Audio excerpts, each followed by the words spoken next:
One thing for sure, two things for certain. Mexican Independence Day, yet again, will not showcase a Canelo fight. Yes, he's still a young man. I doubt Canoli's even hit 30. But yet again, it seems like he ain't disciplined enough to keep the traditional Mexican Independence Day weekend in the second weekend of September every year. And he ain't disciplined enough to also keep the Cinco de Mayo dates. So Canoli may be fighting next year by 2020, early 2020. So Avni Yildrim, the guy from Turkey, his manager's name is Ahmet Oner, and he said he's contacted Al Heyman about starting negotiations for trying to put this fight between Avni Yildrim and Canelo Alvarez for the vacant WBC 168-pound title. Yeah, the manager Ahmet Oner would like to have the fight on Showtime rather than DAZN. According to a German news site named BILD, it says the WBC wants Canelo and Yildrim, even though DAZN has respectfully declined to showcase that fight on the boxing app, or I'm sorry, the sports app, whatever. And there's a possibility that this fight may go into purse bids and then it may be shown on Showtime. You know what I'm saying? And whoever ends up with this fight, looks like it won't be DAZN. So everybody excluding DAZN, whoever ends up with this fight will take place in the beginning of 2021, excuse me. Because Canelo and Triple G are still banking on fighting on Cinco de Mayo of 2021. So if Canelo wins or fights this guy Yildrim in January, he's only going to have February, March, April to prepare for Gennady Golovkin. Now everybody knows, of those who don't know, Canelo got paid a big-ass contract of $365 million. Before Patrick Mahomes got his $500 million contract, Canelo's contract was the biggest sporting contract of all time. And it was for an 11-fight deal, you know what I mean? And ever since he got with DAZN, he fought Rocky Feldon, Danny Jacobs, and Sergey Kovalev. Two of those fights were pretty, looked like they seemed like cherry picks. But the Danny Jacobs fight, I give Canelo all credit, 100% credit for that, you know what I mean? So, David Benavidez, he lost his title a week ago on the scales. No, he ain't lose it in the ring. He lost it on the scales. You know what I'm saying? And Canoli, all of a sudden, his name was pulled out of a rabbit hat by the WBC, and they said they requested him to be fighting for the vacant WBC title versus Avni Yildrim. Now, I think this is my first time really talking about this particular fight. I didn't make any videos about it when the WBC announced that they want to have this fight. I didn't make any videos when DAZN respectfully declined. They declined to showcase the fight, but Canelo, it seems like, he's an opportunist, and he's just trying to get in where he can fit in and pick up world titles by not fighting the best of the best in these divisions. I'm not the only one who's recognized this. Legendary Mexican fighters like Eric Morales, Juan Manuel Marquez, they've all said the same thing. Not only that, the all-time great Julio Cesar Chavez Sr.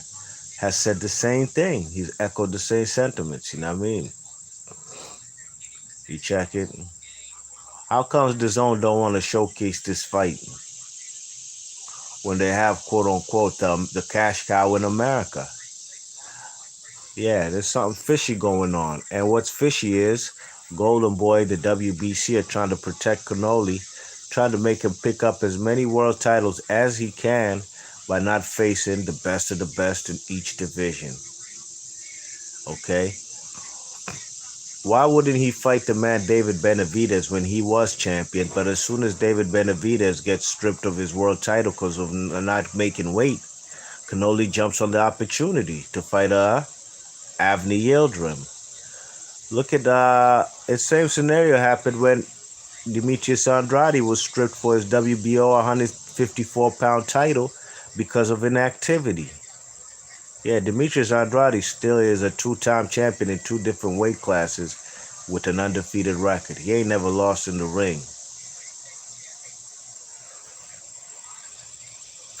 Demetrius Andrade had been calling out the man Canoli since 2012, 2013, when they were campaigning at 154 pounds. Excuse me, 2013, because that's when Boo Boo became a world champion with the WBO belt. As soon as he gets stripped, the WBO do something dirty, yo. They do Austin Trout dirty because Austin Trout was due for the title shot. Austin Trout was like the number one or number two contender in the WBO. The man, Austin Trout, wakes up one day and he realizes he's not even in the top 15 ranking no more for the WBO. He's like, huh? Scooby-Doo style, huh? So the WBO made a guy by the name of John Thompson who was coming, I think he was coming off a loss in that Boxino tournament on ESPN to Willie Monroe Jr. They make this guy, David Thompson, who only had like 6 knockouts, they made him fight Liam Smith for the vacant WBO title. Liam Smith knocks him out. Liam Smith from England, you know what I'm saying? The guy who looks 60, but he's probably just in his late 20s or early 30s.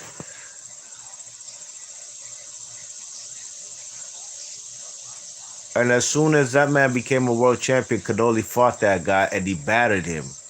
It was a mismatch, a disgusting mismatch that was on HBO pay-per-view. Lopsided, one-sided mismatch victory. Cherry picking. Why didn't Canoli fight the man Bubu Andrade at the time? The same scenario goes in 2020 when he's not trying to fight no David Benavidez. He's talked about, Canoli said that he's not trying to fight any Mexicans again for the rest of his career. Yeah, he fought Julio Cesar Chavez Jr. though, right? Because he knows he's easy work. Yeah, got an easy payday. Golden Boy versus Al Heyman fighter. Yeah, they made that happen. If you've noticed Canoli's track record in the last few years, Canoli's not really trying to fight no African American fighters and any Mexican fighters. He's not trying to fight any fighters from this side of the continent. Okay? I'm talking about North America and Mexico. Or let me be specific, United States and Mexico. He's been cherry picking on these Europeans. I'm not going to call them Eurobums, but these European guys like the Rocky Felders, Liam Smith, Sergey Kovalev. These guys had no chance versus Canoli, and that's exactly why he picked them. Just like he did the man James Kirkland. Yeah, James Kirkland was out the ring for 2 years. Yeah, and that's when he decided to fight James Kirkland, you know what I mean? So look, I'm going to read some quotes from the owner of that German website, and it says, quote, "They don't accept Avni Yildrim as an opponent, but WBC President Suleiman continues to insist on the fight between Alvarez and Yildrim. I have now contacted the well-known promoter Al Heyman. He will negotiate for us. His partner in the TV sector is Showtime. If no agreement is reached by September 22nd, the fight will be auctioned off. We're going to bid $40 million." End quote. Yeah. So those are quotes from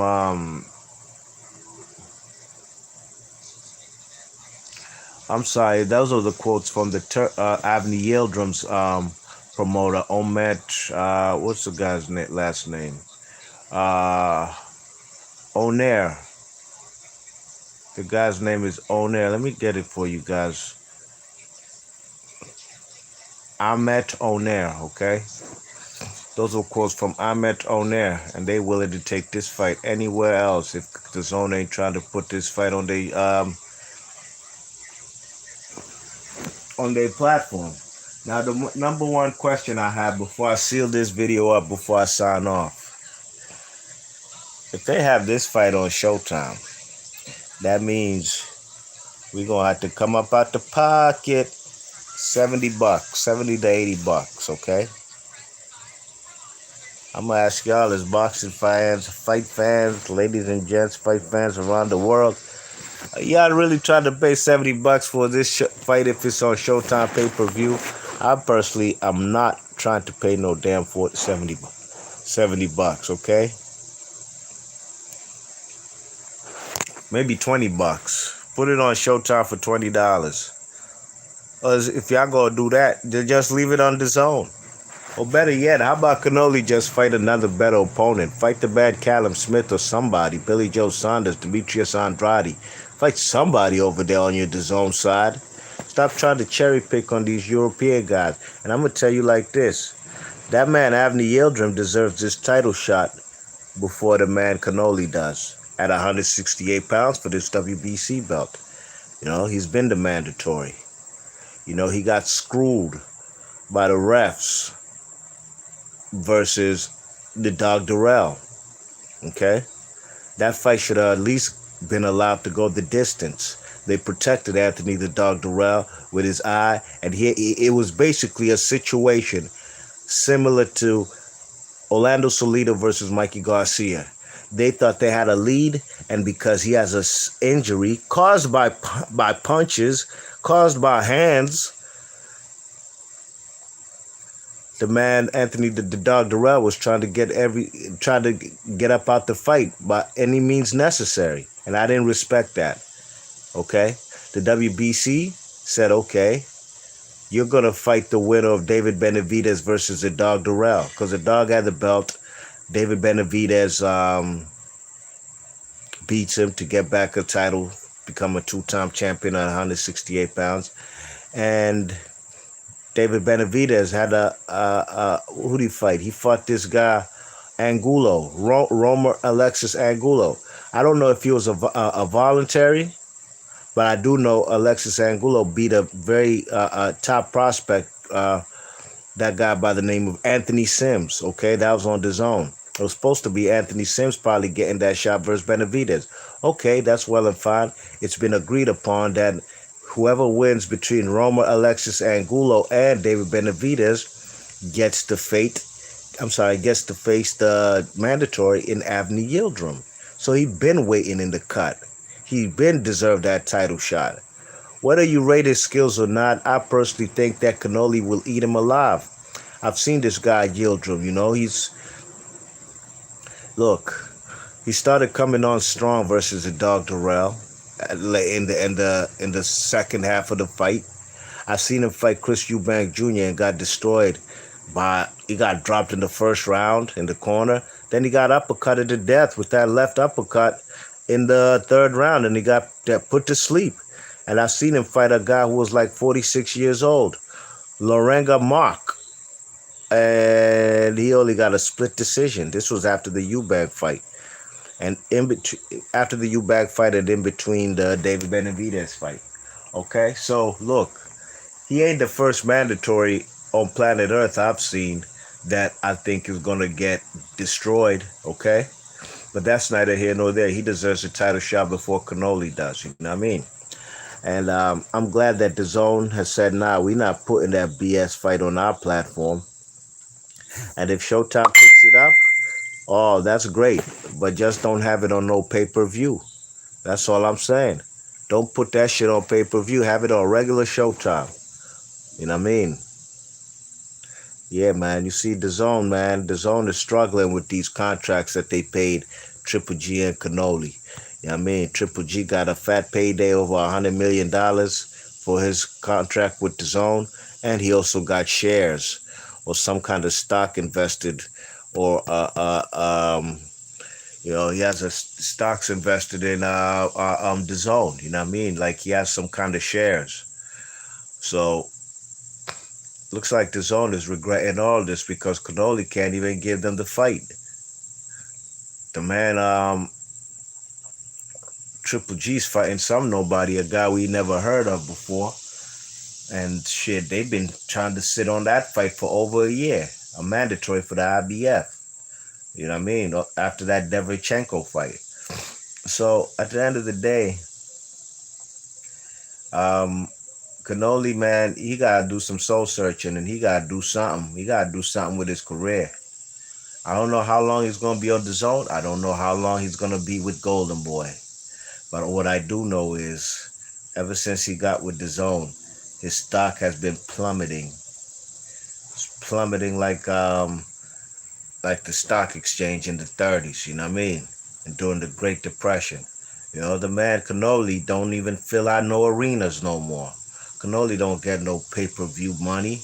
I'm sad. Canoli's popularity is dwindling. He don't even fight on Mexican Independence Day weekend or Cinco de Mayo. He's only fought once since Cinco de Mayo in the last 2-3 years. Floyd Mayweather, a brother, a black man from the United States, was disciplined enough and gave us fights every September, Mexican Independence Day weekend, and Cinco de Mayo. And he ain't even Mexican. But at least he fulfilled his duty as the cash cow of world boxing at the time. He has an obligation to fulfill, and that's to give us these fights on them particular dates. And guess what? People paid, people watched, people bought the pay-per-views. I'm sure Canoli be fighting on these whenever he does even get to fight. Looks like his even the Mexican people, some of them probably don't even know when he's fighting. There used to be a point in time when Canoli would fight, and if you have any Hispanic neighbors, you already know what's going down in their crib because they're having visitors, people pulling up to their crib with Coronas in their hands or Modelos, and they about to watch the fight. Yeah. Canoli's last fights with the zone, ain't nobody rushing home to see him fight no damn Bill Wennington. Oh, excuse me, my bad. Rocky Feldon. Slim looked like Bill Wennington. Ain't nobody running home to their crib to watch him fight Kovalev. I'm trying to tell you, dogs. A lot of people were not interested in that fight. And if you don't believe me, just check the attendance at the MGM or T-Mobile Arena, wherever they fought over there in Vegas. 8,000 people showed up. Yeah, y'all laughed at Andre Ward and Kovalev for only having 7,000 people show up, I believe, in their second fight, the rematch. Andre Ward got his biggest paydays of his career, and he rode off into the sunset. Y'all laughed at the man, said there ain't nobody trying to watch neither of them. Neither of them are a draw, Ward or Kovalev. Well, neither is Canoli anymore, and the proof is in the pudding. What's up, Black Star Sports TV in the chat? What the deal, man? How you feeling, dogs? He's in the chat. He says, Canelo on Showtime. How will the zone allow that? If it goes to purse bids, hey, man, I remember when Manny Pacquiao used to fight on HBO, right? He was going to fight Shane Mosley. Shane Mosley coming off a loss to the man Floyd Mayweather. HBO rejected that fight. What did Bob Arum do? He took it to Showtime pay-per-view. And guess what? The fight happened over there. So how will the zone allow this? Well, if they're not trying to showcase his fight, I'm not sure what kind of contract that Canoli has. But I haven't heard nothing from Canoli's representatives. What I read today were quotes from Avni Yildrim's manager talking about how he contacted Al Heyman and they to start negotiating this fight on Showtime. You know what I'm saying? Now, if the fight goes to purse bids, look, the zone might have to just sit back and watch Canoli go to a whole different channel, just like Manny Pacquiao did when he fought the man Shane Mosley. Okay, Black Star Sports TV says they should put the fight on the Disney Channel. They should have it on Disney Channel. They won't even put it on Telemundo. Have it on Disney. Black Star Sports says facts. Canelo got the bum of the year fights. Absolutely. Black Star Sports TV says salute, bro. Will it be a PBC fight then? Yeah, it will be a PBC fight because it will be on a PBC network. PBC on Showtime, you know? I'm not sure if Avni Yildrim is managed by Al Heyman. Some of these fighters have managers, and Al Heyman is just overall the advisor, just like Deontay Wilder got Shelly Finkel and what's his name? Al Heyman is the advisor, just like Manny Pacquiao has that guy, Sean Gibbons, as his manager, but the head honcho over there, the advisor is Al Heyman. You know what I mean? So yeah, man, I'm looking forward to seeing what's gonna transpire with this news. Will Canoli go back to Showtime? Last time we seen Canoli on Showtime, I believe, was Canoli versus Arislandi Lara. You know what I'm saying? Um, Black Black Star Sports TV says, "Wow, who'd have who would have gave thought that's possible? I wonder how Oscar feels about that." Man, probably Oscar, if he has uh any issues with that fight. Look, man, Oscar De La Hoya at least has said that the man Canoli needs to fight guys like uh Oscar Benavidez, Jamal Charlo. I said Oscar Benavidez, David Benavidez, Jamal Charlo, Demetrius Andrade. All the fights that he's been avoiding ever since he's gotten with the zone. The guy, Oscar De La Hoya, has been like, man, he needs to take these fights in order to solidify himself as an all-time great. And maybe that's why Canoli and Oscar don't see eye to eye. Maybe Oscar wants him to challenge himself. Or maybe Oscar's just talking and they just want to act like they wanted to take good fights, but they really trying to protect him. You know what I mean? You know, the proof is in the pudding. Show me better than you can tell me. You know what I mean? Um, but it is what it is. Be Marsh Boxing. Leave your thoughts and comments. Big ups to everybody in the chat. Please hit the thumbs up on your way in and on your way out this joint. Big ups to Black Star Sports TV. Be Marsh Boxing, and I'm going to catch y'all on the next one. I'm gone. Peace.